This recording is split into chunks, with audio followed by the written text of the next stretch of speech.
कधीच नाही चुकणार तुमचे फेवरेट टीव्ही शोज झी5 सोबत, तेही एकदम फ्री। काकू, आता दुसरा कोणताही पर्याय नाहीये। तुम्हाला देवी आईने जे कार्य दिले ते पूर्ण करा, लगेच निघा तुम्ही। काळजी घ्या। घेतो या।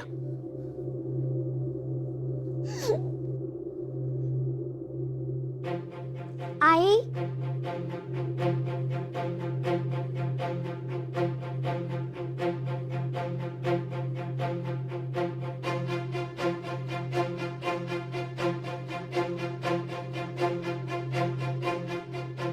दिवा घेऊन तू कुठे चाललीस?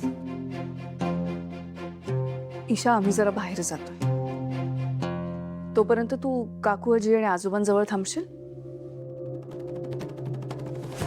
मी पण येणार तुमच्या बरोबर। शावळा, हट्ट करू नकोस। आई देवी आईचं कार्य पूर्ण करायला चालली, जाऊ दे तिला। मी पण जाणार आई बरोबर। ईशा, आई, तू माझ्याकडे अशी का बघतीयस?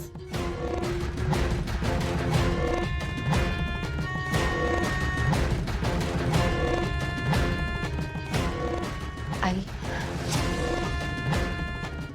हे माझं घर आहे।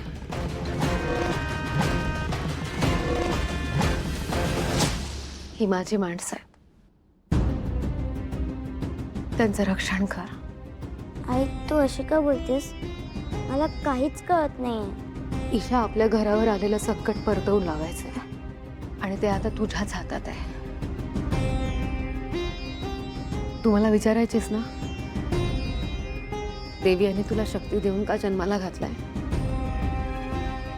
ह्याच क्षणासाठी देवी आईने तुला शक्ती देऊन जन्माला घातलाय। तू या घराचं रक्षण करावंस म्हणून तुझा जन्म या घरात झालाय। जर तुला मैथिली आजी दिसली तर एक गोष्ट लक्षात ठेव, ती मैथिली आजी नसेल,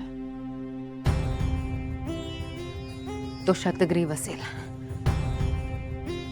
शतग्रीव नावाचा राक्षस। पण तू त्याला अजिबात घाबरायचं नाही, तू त्याच्याशी लढायचंस। काय? हो, तू लढायचं त्याच्याशी, कळतंय ना तुला?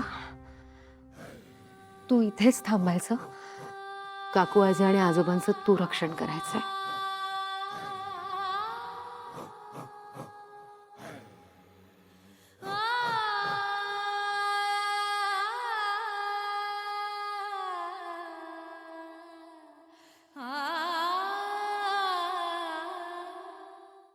झी5 ॲप डाउनलोड करा आणि पहा सर्व एपिसोड्स एकदम फ्री।